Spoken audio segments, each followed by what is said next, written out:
भारत भुटान सीमा क्षेत्रबाट नशालु पदार्थसहित एक भुटानी नागरिकलाई पक्राउ गरिएको छ। सीमा क्षेत्रमा बढ्दो लागु पदार्थ ओसार पसारका घटना नियन्त्रणमा सक्रिय सम्बन्धित विभाग तथा प्रशासनले उक्त व्यक्तिलाई नशालु पदार्थसहित पक्राउ गरेको जनाइएको छ।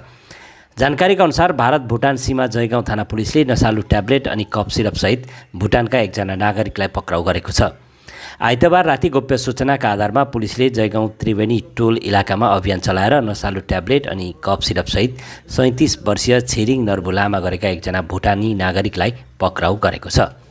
पुलिस सूत्रले दिएको जानकारीका अनुसार आरोपी भुटानका नागरिक भए तापनि हाल तिनी जयगाउँको त्रिवेणी टोल इलाकामा भाडाको घरमा बस्ने गरेका थिए। आरोपीबाट पुलिसले 1872 वटा नशालु ट्याब्लेट अनि 42 बोतल कफ सिरप उद्धार गरेको छ। आज आरोपीलाई अलिपुरद्वार अदालतमा पेश गरिएको बताइएको छ भने जयगाउँ पुलिसले सम्पूर्ण मामिलाको जाँच सुरु गरेको बताएको छ। कोথায় কি জিনিস রাখা আছে সেটা দেখাবে, তার আগে तुम अगर हम लोग को सर्च करना चाहते हो कि हम लोग कुछ लेके आया तो तुम देख सकते हो। ठीक है, हम लोग तुमको एक नोटिस दे रहे हैं। ठीक है, ये जो नोटिस है, ठीक है, हम लोग का एक और तुम्हारे लिए, तुम चाहते हो तो हम सभी को सर्च कर सकते हो। जब हम कुछ लेके आए कि हम लोग, तुम सर्च करोगे। ठीक है, तुम कहाँ पर रखे हो वो दिखा दो। कहाँ पर रखा है दिखाओ, निकालो निकालो निकालो। हाँ तुम मदद मिला। हाँ ऐसे निकालो निकालो, गिन के बताओ कितना है।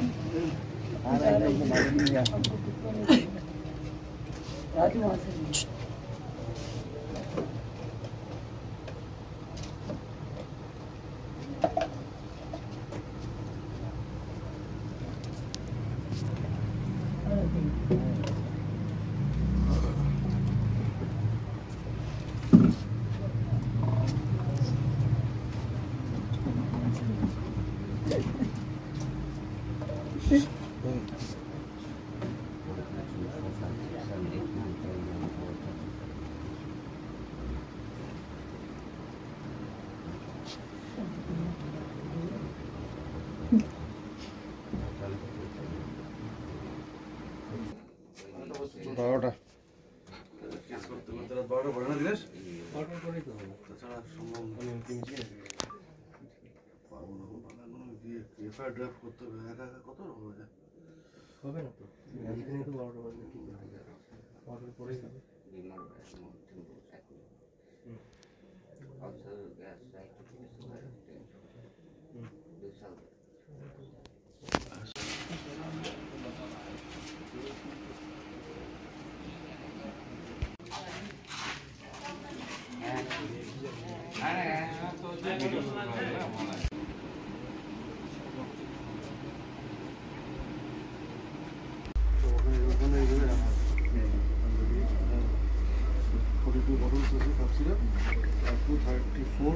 স্ট্রিপস আছে আপনার হচ্ছে ট্যাবলেটস।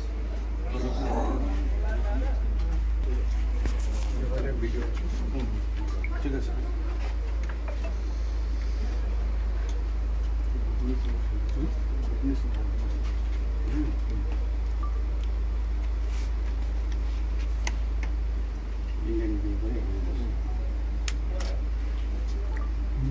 ইন্ডিয়ান